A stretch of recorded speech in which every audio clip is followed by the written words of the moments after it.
चलिए आज हम लोग कहते हैं जैन धर्म और बौद्ध धर्म।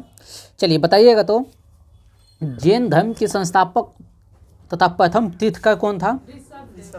ऋषभ देव था। और ये भी बताइए तीर्थकर मतलब क्या होता है जानते हैं? मार्गदर्शक, जो दूसरे को रास्ता दिखाने वाला, उसी को कहते हैं तीर्थकर। और जैन धर्म के 23वें तीर्थकर कौन थे? पार्श्वनाथ थे। 23वें कौन हो गए? पार्श्वनाथ हो गए। अच्छा ये बताइए पार्श्वनाथ जो है किसके पुत्र थे?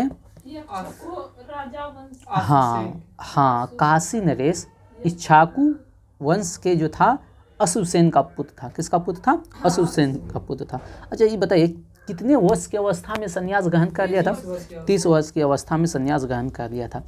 अब बताइएगा कि 4 गो महाव्रत दिया था, 4 गो सिद्धांत दिया था महाव्रत। ऐसे 5 महाव्रत है तो 4 महाव्रत दिया था। क्या क्या है बताइए तो? सत्य हो गया, अहिंसा हो गया, चोरी न करना होगा, और क्या कहते हैं एक हो गया संपत्ति न रखना, ठीक ना? चोरी न करना और संपत्ति न रखना हो गया। और 5वां ब्रह्मचर्य जोड़ा था महावीर स्वामी ने, ठीक ना? और एक भी बात बताइएगा पार्श्वनाथ के अनुयायी को क्या कहते हैं? पार्श्वनाथ का जो अनुयायी है उसको क्या कहते हैं? निग्रंथ कहते हैं। ऐसे लूसेंट में लिखल है महावीर के अनुयायी को निग्रंथ कहते हैं, और एक बुक में लिखल है पार्श्वनाथ के अनुयायी को निग्रंथ कहते हैं। अच्छा ये भी बताइए पार्श्वनाथ की जो मृत्यु कहाँ हुआ था? उसका निर्वाण कहाँ प्राप्त हुआ था? अगर हम जैन धर्म में बात करें तो निर्वाण बोलेंगे। निर्वाण की प्राप्ति कहाँ हुआ था? नहीं, समेत पर्वत पे। इस समेत पर्वत हाल फिलहाल में और एक बार बताए थे चर्चा में है, गिरिडीह में है। गिरिडीह कहाँ? झारखंड में है, ठीक ना? समेत पर्वत पे, ठीक ना? चलिए अब बढ़ते हैं। और एक बात याद रखिएगा इन्होंने जो है ना पार्श्वनाथ जो है स्त्रियों को जैन धर्म में प्रवेश की अनुमति दिया था। पार्श्वनाथ ने स्त्रियों को प्रवेश की अनुमति दिया था। और इसकी प्रथम अध्यक्ष जो था पुष्पचूला था। प्रथम अध्यक्ष कौन था? पुष्पचूला था, ठीक ना? ये भी बात दिमाग में रखिएगा। और महावीर स्वामी कौन तीर्थकर थे? 24वें थे और अंतिम। 24वें थे और अंतिम थे। इसका जन्म कब हुआ था? इसका जन्म हुआ था 540 ईस्वी में कुंडग्राम वैशाली। हाँ, 540 ईसा पूर्व कुंडग्राम वैशाली में। इसके पिता का नाम क्या था? इसका सिद्धार्थ था। और किस कुल के थे? हाँ, जात्रिक कुल के थे। किस कुल के थे? जात्रिक कुल के सरदार थे, ठीक ना? माता का नाम क्या था? हाँ, माता का नाम त्रिशला। और लिच्छवी नरेश प्रसेनजीत की चेटक की बहन। हाँ, लिच्छवी नरेश चेटक की बहन थी। बताइएगा इसकी पत्नी का नाम क्या था? इसकी पत्नी का नाम यशोधरा। हाँ, यशोदा।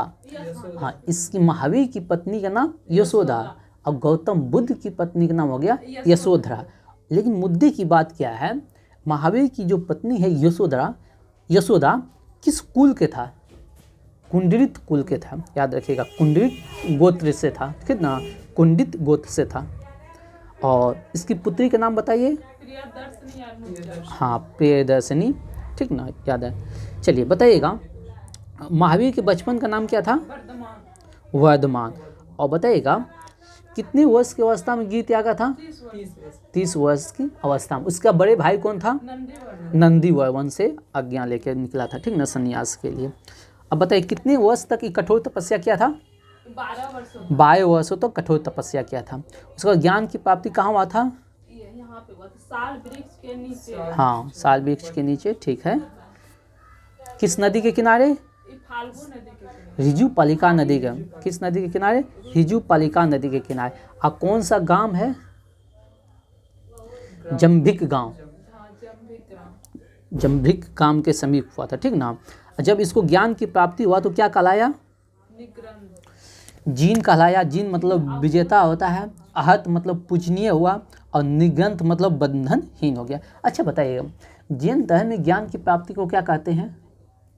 केवल कहते हैं। क्या कहते हैं? केवल। जैन धर्म में ज्ञान की प्राप्ति को क्या कहते हैं? केवल। और केवल मतलब क्या होता है? जीवन के कर्म के अवशेष बिल्कुल समाप्त हो गया, ठीक ना? चलिए आगे बढ़ते हैं। और जो प्रथम उपदेश दिया था कहाँ दिया था? हाँ, महावीर जो प्रथम उपदेश दिए थे कहाँ दिए थे? विपाचल की पहाड़ी पर, विपुलाचल की पहाड़ी पर, ठीक ना। और वराकर नदी के किनारे, याद रखिएगा, विपुलाचल की पहाड़ी पे वराकर नदी के किनारे दिया था, ठीक ना। बताइएगा महावीर जो अपना उपदेश दिया था किस भाषा में दिया था? हाँ, प्राकृतिक भाषा या अर्धमगही भाषा में दिया था, ठीक ना। देखिए महावीर का प्रथम अनुयायी कौन था? दामाद जामिल था। हाँ, उसके दामाद जामिल ही उसका जो है ना प्रथम अनुयायी बना था। अच्छा बताइए, जैन भिक्षुनी, बताइएगा प्रथम जैन भिक्षुनी कौन थी? चंपा। किसकी पुत्री थी? दाहिवाहक की पुत्री चंपा। प्रथम जैन भिक्षुनी कौन थी? दाहिवाहक की पुत्री चंपा। बताइएगा महावीर के समय में कितने गंधर्व थे? 11 गंधर्व थे, ठीक ना। बताइएगा ऐसा कौन सा गंधर्व था जो महावीर की मृत्यु के बाद भी जीवित रहा था?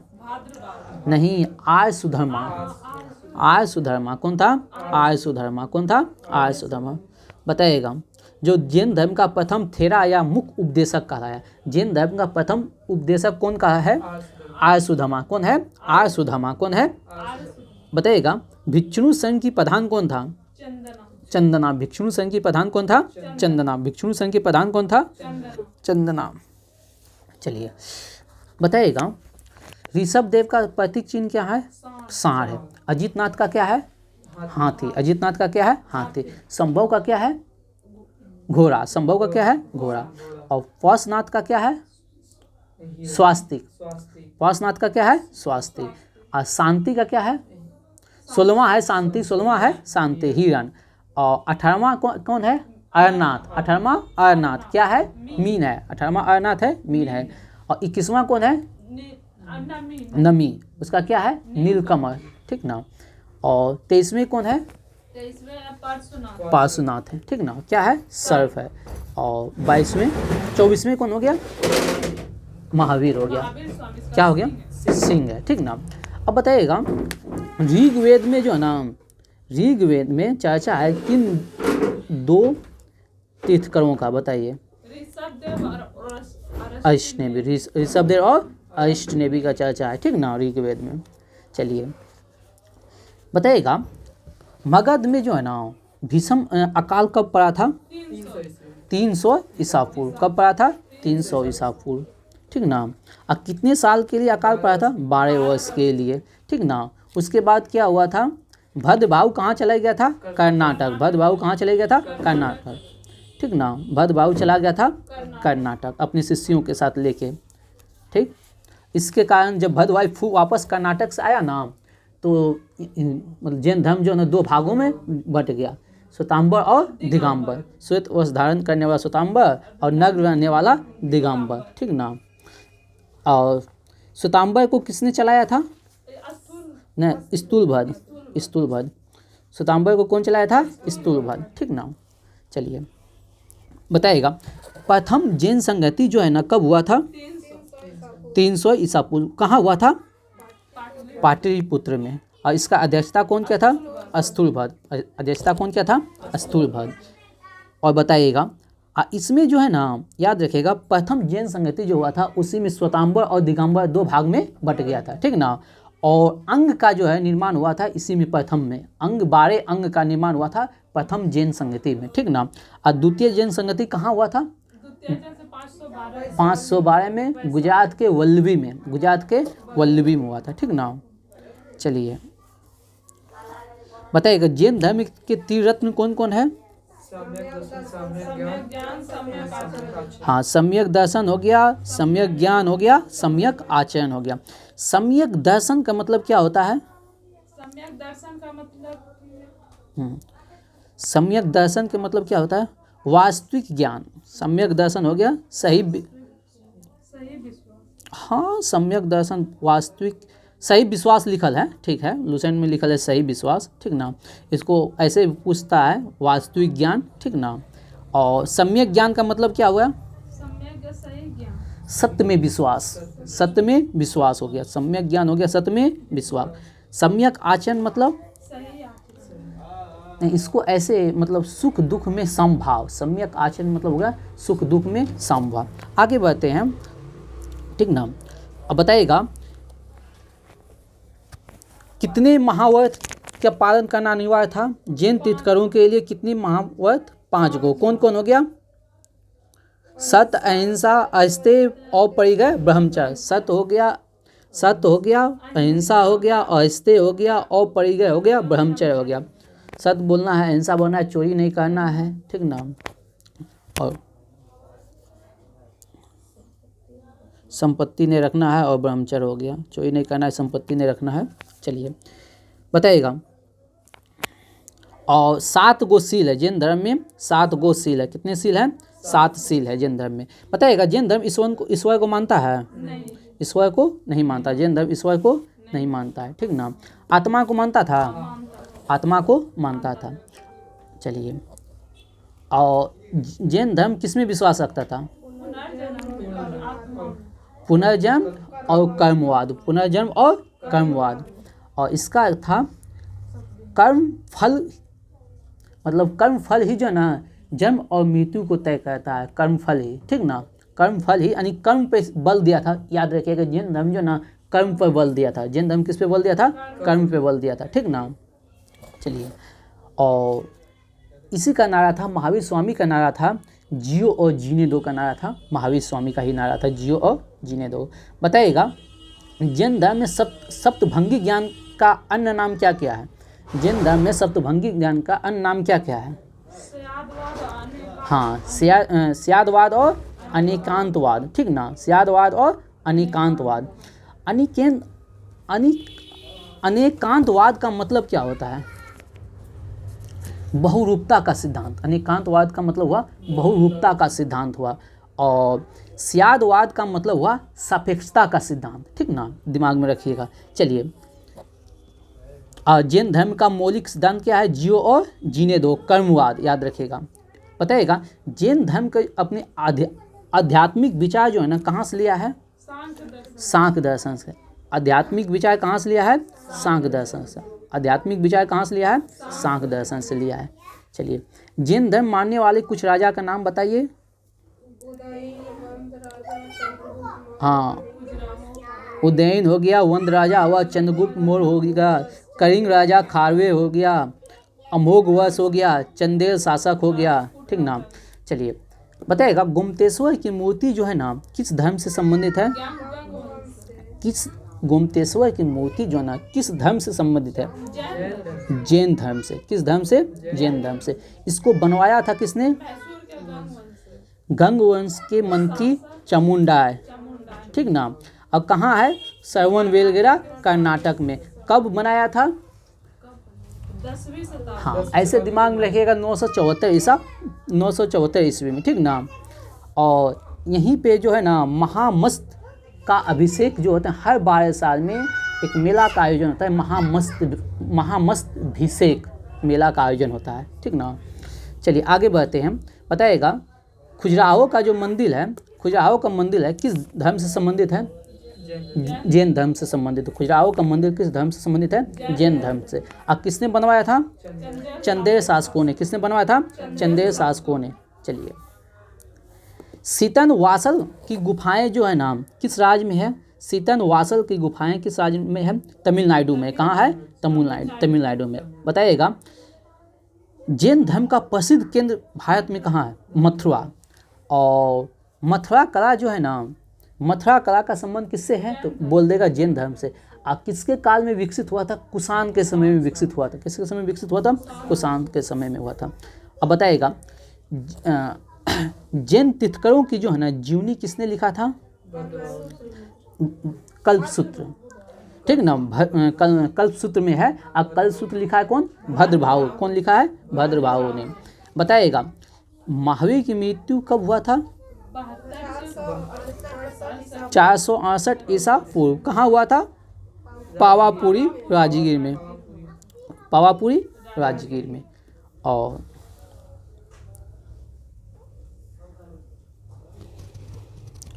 चलिए और एक क्वेश्चन यहाँ से है, ठीक ना। जब केवल की प्राप्ति हो जाता है, ठीक ठीक ना। जब ज्ञान की प्राप्ति हो जाता है, जैन धर्म में ज्ञान की प्राप्ति होना केवल कहलाता है, ठीक ना।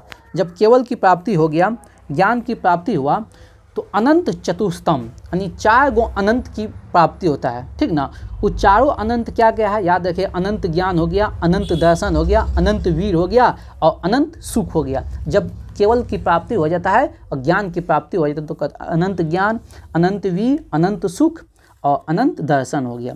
चलिए और 1-2 क्वेश्चन है। जैन साहित्य को क्या कहते हैं? आगम। जैन साहित्य को क्या कहते हैं? आगम कहते हैं, जैन साहित्य को कहते हैं। और अंग कितने हैं? 12। अंग कितने हैं? 12। उपांग कितने हैं? 12। प्रकीर्णन कितने हैं? 10। प्रकीर्णन कितने हैं? 10 हैं। चलिए ये हो गया आपका जैन धर्म हो गया कंप्लीट। वो लुसेंट में दिया है क्या कहते हैं जैन साहित्य को आगम कहते हैं? हाँ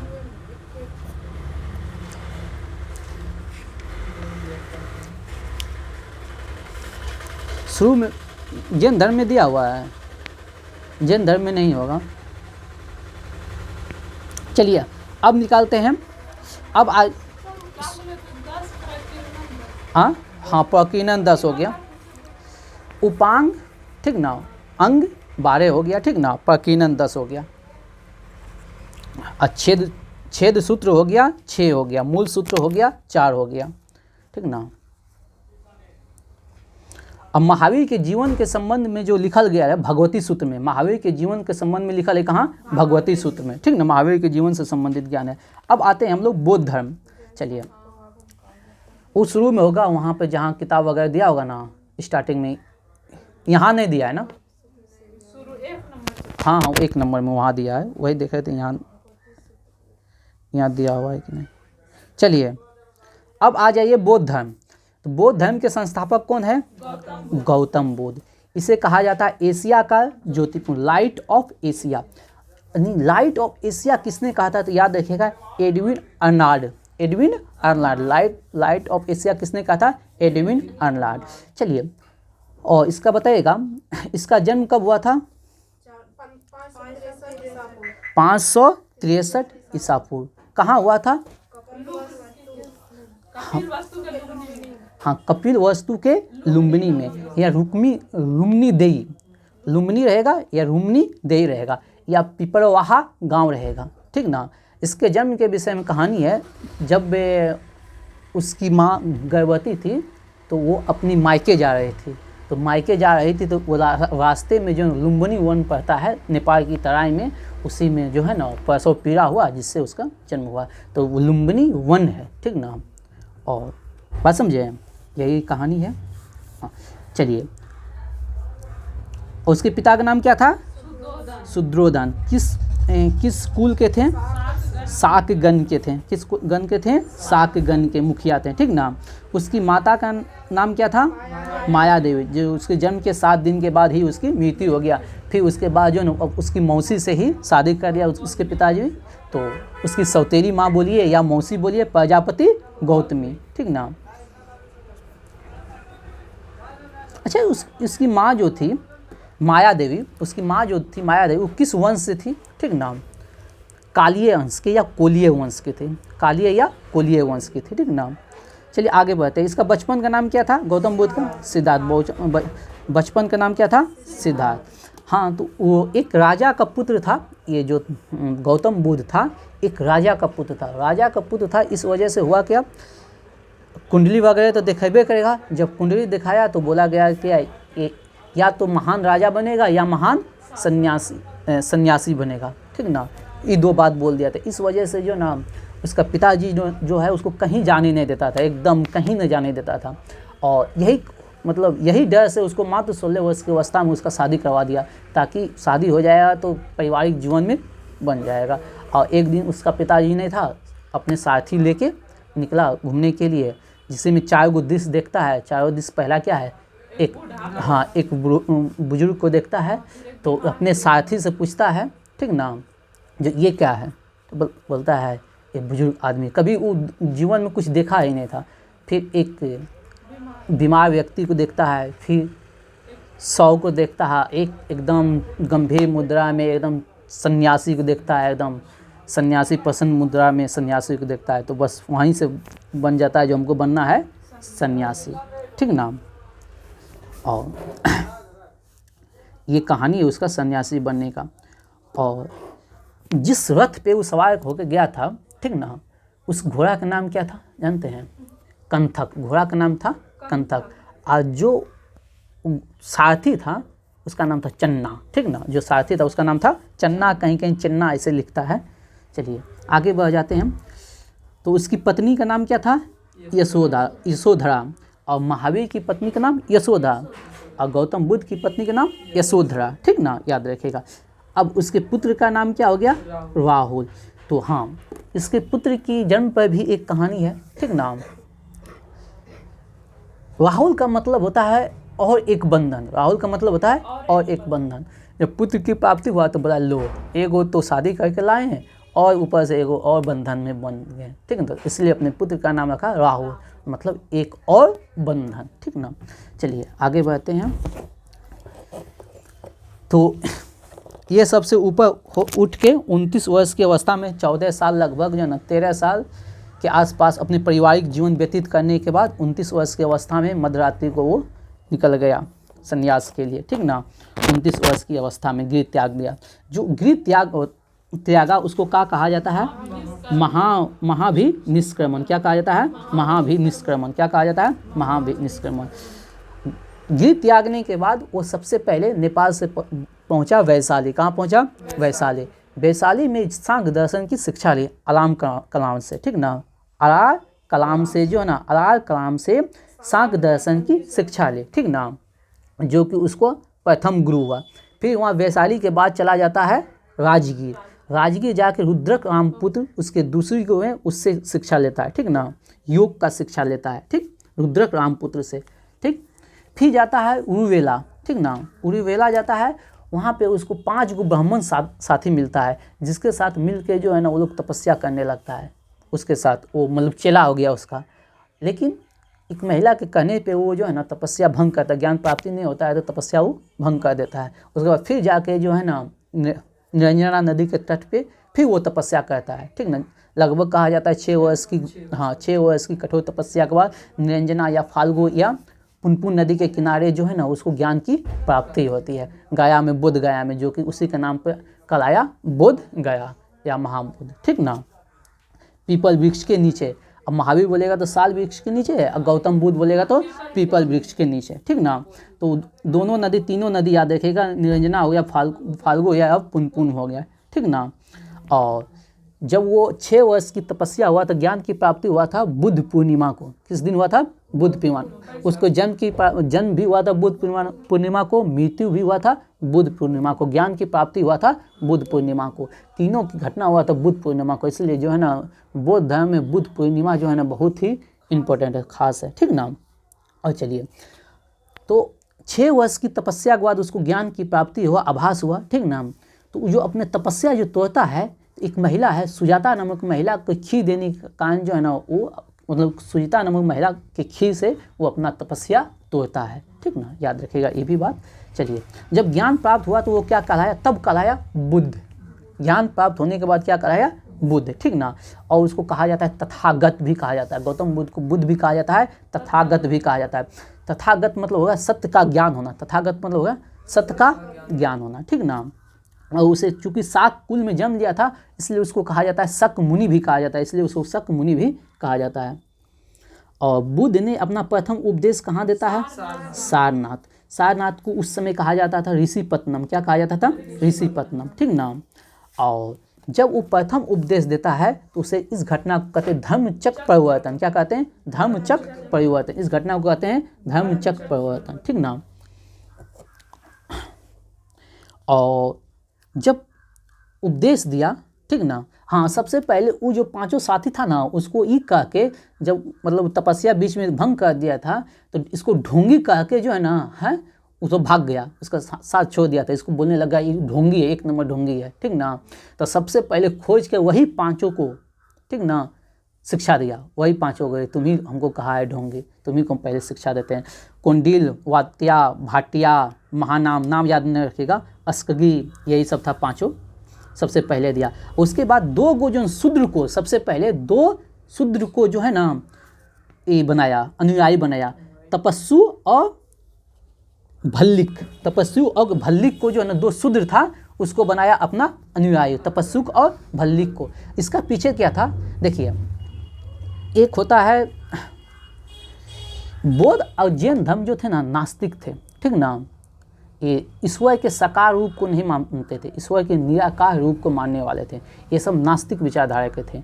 और पहले जो हिंदू धर्म में जो है ना, शूद्र है उसको अपवित्र माना जाता था, उसको मंदिर सब में प्रवेश नहीं दिया जाता। इसलिए ये जो है ना, सबसे पहले जो दो शूद्र को जो है ना अपना अनुयायी बनाया, ताकि ये एक संदेश देने के लिए ईश्वर को नहीं मानता था, मूर्ति पूजा को नहीं मानता था, ठीक ना, ये सब को नहीं मानता था, ठीक ना। तो इस वजह से ये सब मतलब इसलिए आया। बौद्ध धर्म की और जैन धर्म की उत्पत्ति हुआ था जब हम लोग वैदिक सभ्यता पढ़ें। 600 में उत्तर वैदिक काल खत्म होता है, 600 ईस्वी में। 600 ईस्वी में उत्तर वैदिक काल, और उत्तर वैदिक काल में क्या होता है, समाज में पूरा बुराई घुस जाता है, ठीक ना। समाज में पूरा बुराई घुस जाता है। उस ब्राह्मणवाद का जो पूरा चरण पर आता है, तो ब्राह्मणवाद को समाप्त करने के लिए बौद्ध धर्म और जैन धर्म आता है। तो ये लड़ाई होता है ब्राह्मणवाद के विरुद्ध। अब ब्राह्मण धर्म के विरुद्ध लड़ाई होता है, तो ब्राह्मण समय में क्या होता है, या मतलब पुराने समय में क्या था, शूद्र को क्या मानता था, सेवा करने वाला सेवक, मजदूर, उस सबको मंदिर में अभी तक भी थोड़ा सा अपवित्र माना जाता है। तो इस वजह से सबसे पहले शिक्षा जो दिया, अनुयायी जो बना, तो शूद्र को बनाया, ठीक ना, तपस्वी और भल्लिक को। चलिए आगे बढ़ते हैं। तो वो किस भगवान का करता? कोई भगवान नहीं। करता था किसका? हाँ? जाप तपस्या करता था किसका? गौतम बुद्ध जो उपदेश दिया उसका। कोई भगवान, बुद्ध ही भगवान हो गया ना, बुद्ध ही। ध्यान लगाया तो क्या ध्यान हाँ, लगाया? सांस पे ध्यान लगाना है, अपने सांस पे ध्यान लगाना है। उस पे ध्यान लगा लिया तो हो गया। हाँ, उस पे ध्यान लगाया तो अपने आप को। ये कौन सा मार्ग अपनाता है, माध्यमिक मार्ग। दुख का कारण क्या बताता है, संसार में सबसे बड़ा कारण क्या बताता है, दुख है। दुख अभी आगे बताएंगे। चलिए आगे बढ़ते हैं। बुद्ध ने अपना जो उपदेश दिया, जन साधारण की भाषा पाली में उपदेश दिया, और वो दिया था, महावीर दिया था प्राकृतिक या अर्धमगही में, और ये दिया कुंजी में, पाली में, ठीक ना। जो आम लोगों की भाषा है, आम लोगों की जो भाषा है उसमें उपदेश दिया ये, ठीक ना, पाली में, ठीक ना। चलिए, और सबसे ज़्यादा उपदेश जो दिया ना, ये दिया श्रावस्ती में। सबसे ज़्यादा उपदेश कहाँ दिया, श्रावस्ती में, ठीक ना। ये लगभग जो है ना अपने जीवन के 40 साल तक जो है ना ये घूम घूम के उपदेश देता है। और अपने उसी 20वें साल जो है ना, ये आगे बताते हैं लेकिन अभी बताते हैं, 20वें वर्ष जो है ना उंगली मार डाकू को मिलता है। इसके घूमने के चक्कर में 20वें साल इसको उंगली मार डाकू मिलता है, जिसको सुधारता है, उसके बाद वो महान बनता है। उंगली मार की कहानी जनरल लूसेंट में तो नहीं है, ये सब कहानी में बचपन की कहानी में हो। चलिए बताइए, आगे बढ़ते हैं। तो 20वें साल जो है ना उसको देता है, शिक्षा देता है उंगली मार डाकू का। चलिए, इसके अनुयायी कौन कौन थे, बिंबिसार हो गए, प्रसन्नजित हो गए और उज्जैन हो गए। और इसकी मृत्यु कब होता है, 80 वर्ष की अवस्था में, 483 ईसा पूर्व, ठीक ना, 483 ईसा पूर्व। कहाँ होता है, कुशीनगर में होता है। कुशीनगर होता है देवरिया उत्तर प्रदेश में। चुंद के यहाँ जो है ना भोजन करने के कारण जो है ना इसकी मृत्यु हो जाता है। और इसकी मृत्यु की घटना को कहा जाता है महापरिनिर्वाण। क्या कहा जाता है, महापरिनिर्वाण, ठीक ना। और कुशीनगर जो है ना मल जनपद के अंतर्गत आता है, ठीक ना। आपको कभी क्वेश्चन में पूछेगा ना तो कुशीनगर न देखिए, कुशीनगर ने बोलेगा इसका मृत्यु कहाँ हुआ था, ऑप्शन में कुशीनगर नहीं देगा, ऑप्शन में दे देगा मल जनपद, मल दे देगा, ठीक ना। इसे वहाँ लिख दिया है, देवरिया मल नहीं लिखा है, देख लेते हैं, नहीं मल नहीं लिखा है, ठीक ना। तो कुशीनगर जो है ना मल जनपद में आता है, ठीक है।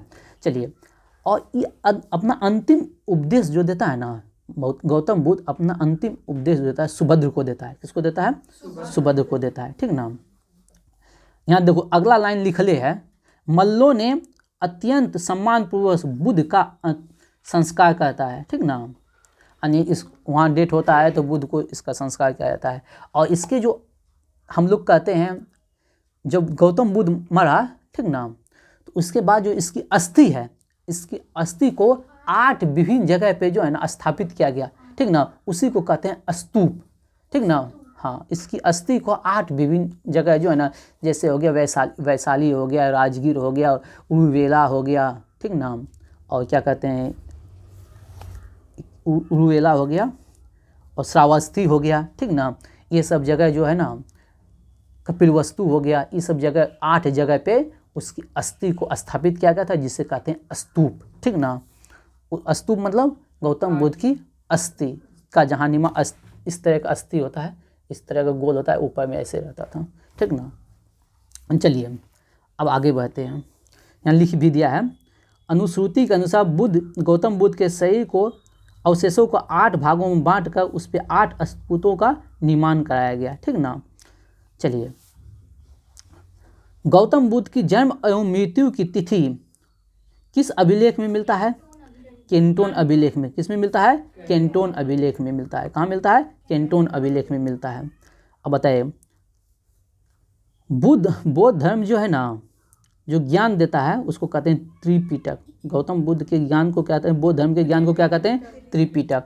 त्रिपिटक में हो गया विनय पिटक, सुत्त पिटक और अभिधर्म पिटक, ठीक ना। और तीनों पिटक की भाषा क्या है? पाली। तीनों पिटक की भाषा क्या है? पाली, ठीक ना। और एक थेरवाद मत है। थेरवाद जो मत है किस त्रिपिटक का है? थेरवाद मत पाली त्रिपिटक का है। थेरवाद मत किसका है? पाली त्रिपिटक का है। किसका है? चलिए याद रखिएगा आप लोग, ठीक ना। जो है मान लीजिए सुत्त पिटक है, सुत्त पिटक जो है ना उसके धार्मिक सिद्धांत बुद्ध के उपदेश है। सुत्त पिटक में क्या है? मुख्य रूप से बुद्ध के उपदेश है। और विनय पिटक जो है ना उसका जो भी है भिक्षुक सब जो है ना है, अब भिक्षुणु है, उसके नियम और कानून के विषय में बताया गया है, ठीक ना, विनय पिटक में। और अभिधर्म पिटक में जो है ना धार्मिक सिद्धांत दिया गया है, ठीक ना। अभिधर्म पिटक में धार्मिक सिद्धांत दिया गया है।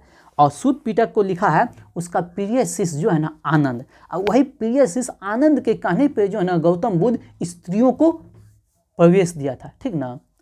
और एक अम्रपाली जो है ना उसकी प्रमुख शिष्या थी, गौतम बुद्ध की प्रमुख शिष्या थी एक अम्रपाली, राजघराने से थी।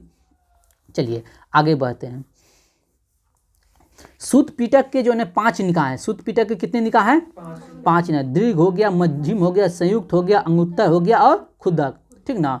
और जातक कथा आप लोग जानबे करते हैं, गौतम बुद्ध के पुनर्जन्म की कहानियाँ हैं। गौतम बुद्ध के पुनर्जन्म की कहानियाँ हैं, ठीक ना। किस में है जातक कथा? खुदक निकाय में। कहाँ है? खुदक निकाय में। कहाँ है? खुदक निकाय में, ठीक ना। और याद रखिएगा, थेर गाथा क्या है?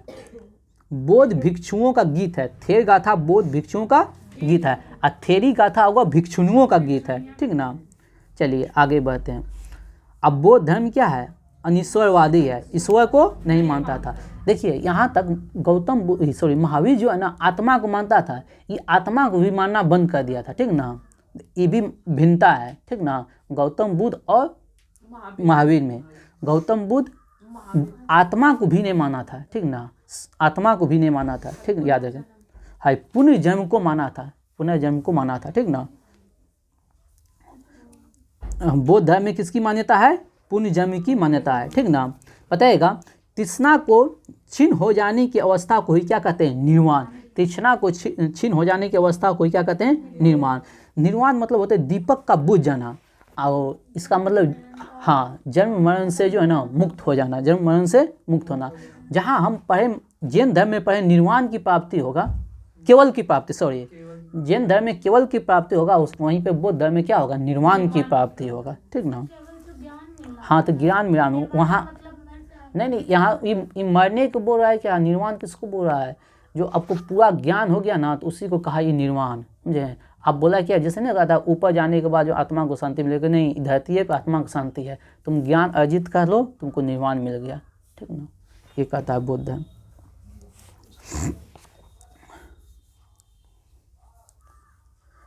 और इसका एक लाइन है, विश्व दुखों से भरा है। वो तो निर्वाण है, ये है, लेकिन इसको जो ज्ञान हुआ ना तो वहाँ से जब आप पूरा निपुण हो जाएगा ज्ञान में तो आप निर्वाण की प्राप्ति कर लिए। नहीं कहता वो क्या कहते हैं, इस्लाम धर्म में नहीं कहा जाता है ऊपर जाइएगा तो कुछ क्या क्या मिलेगा? जन्नत मिलेगा। तो बोलता है जन्नत यहीं मिलेगा, अब निर्वाण प्राप्त हो जाइए। विश्व दुखों से भरा है का सिद्धांत किसने दिया था? कहाँ से लिया गया है? उपनिषद से लिया गया। कहाँ से लिया गया है? उपनिषद से लिया गया है। भिक्षुक कौन होते हैं बताइए? जो संन्यास ग्रहण कर लिया वो भिक्षुक हो गया, और जो अपना गृहस्थ जीवन में रह के जो है ना बौद्ध धर्म को मान रहा है उपासक हुआ। ठीक ना। बौद्ध धर्म में सम्मिलित होने की न्यूनतम सीमा कितना है? 15 वर्ष। न्यूनतम सीमा कितना है? और बौद्ध धर्म में प्रविष्टि होने को क्या कहते हैं? उपसंपदा। बौद्ध धर्म में जो शामिल होता है उसको कहते हैं उपसंपदा। ठीक ना। बौद्ध धर्म के त्रिरत्न क्या है? हाँ, बुद्धम शरणम गच्छामि। बुद्ध धम्म संघ। बौद्ध धर्म के त्रिरत्न क्या है? बौद्ध धम्म संघ।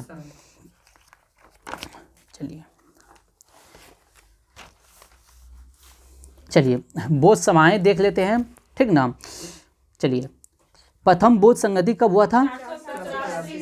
483 ईसा पूर्व, और इसी समय इसका मृत्यु हुआ था। इसके मृत्यु के समय ही हुआ था। और द्वितीय 100 साल बाद 383। द्वितीय हो गया 383 ईसा पूर्व, और तृतीय हो गया 250 ईसा पूर्व, और चतुर्थ हो गया 98। कहीं कहीं 100 भी मिलेगा, कहीं कहीं 102 भी मिलेगा। हाँ, 3 गो होता है ईसा पूर्व, और एगो चौथा ही मात होता है ईस्वी में। ठीक ना। अब चलिए प्रथम बौद्ध संगति कहाँ होता है? राजगीर में। प्रथम कहाँ होता है? देखिए सिंपल सा, कभी मत भूलिएगा।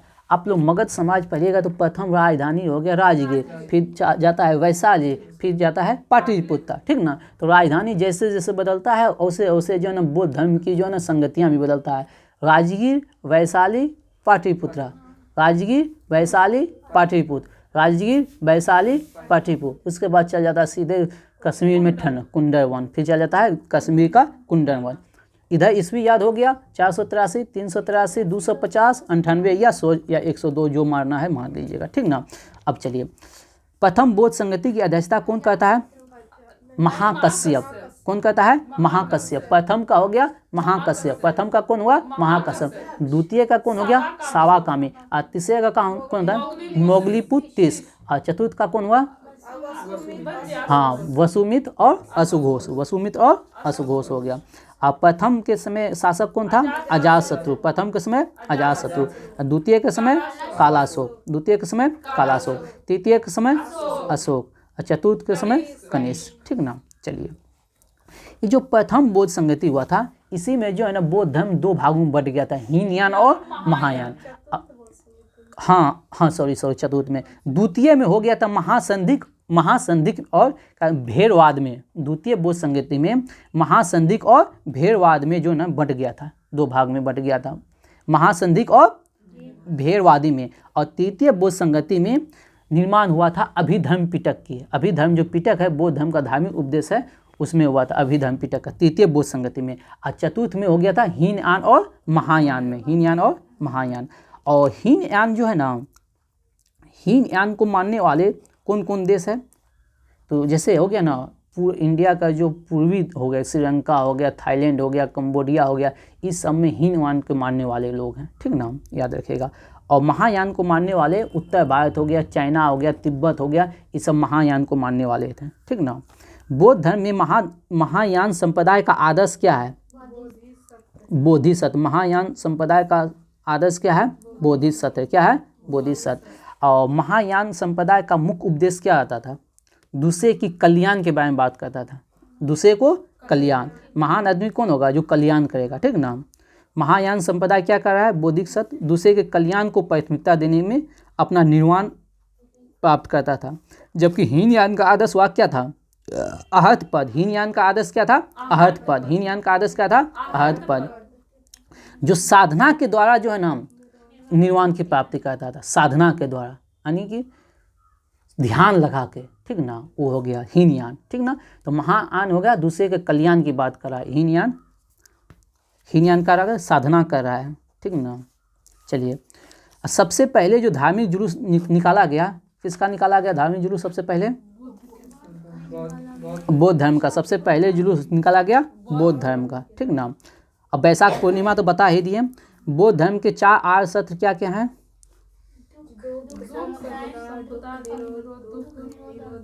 हाँ, दुख हो गया, दुख समुदाय हो गया, दुख निरोध हो गया, और दुख निरोध गामिनी प्रतिस्पर्धा हो गया। ठीक ना। मतलब बौद्ध धर्म जो है ना दुख के बारे में बात करता है, दुख का कारण क्या है, ठीक ना। और इस दुख से निकलने के लिए, 4 आसत से निकलने के लिए, इस सांसारिक दुखों की मुक्ति पाने के लिए अष्टांगिक मार्ग की चर्चा क्या है। अष्टांगिक मार्ग बताइएगा। अष्टांगिक मार्ग को है 8 गो है। सम्यक दृष्टि, सम्यक संकल्प, सम्यक वाणी, सम्यक कार्य, सम्यक आजीवन, सम्यक व्यायाम, सम्यक स्मृति, सम्यक समाधि, ठीक ना।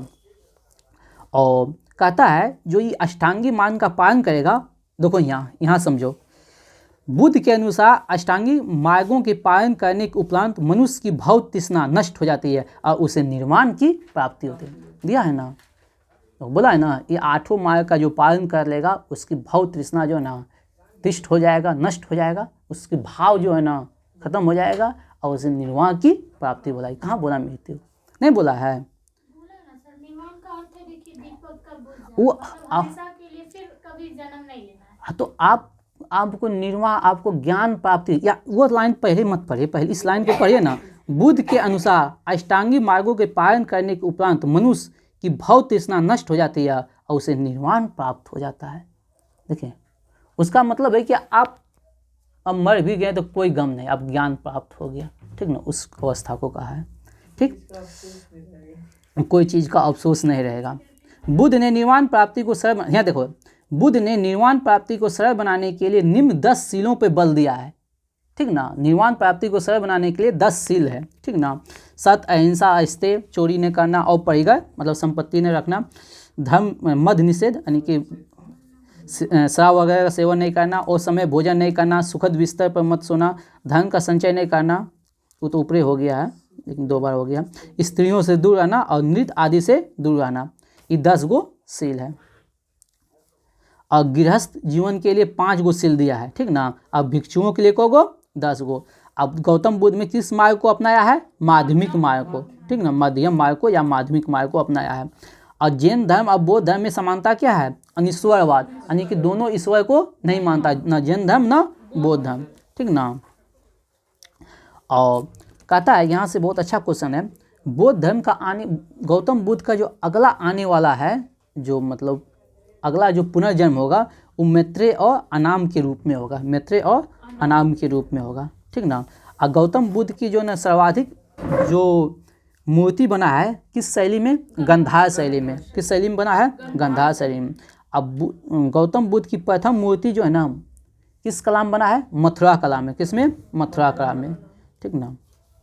चलिए हो गया। और गौतम अशोक के द्वारा बनाया गया सबसे प्रसिद्ध जो है ना स्तूप कौन सा है, सांची का स्तूप। तो सिंपल से याद रखिए, सांची का स्तूप को किसने बनवाया था, अशोक ने। और किससे संबंधित है, गौतम बुद्ध से है।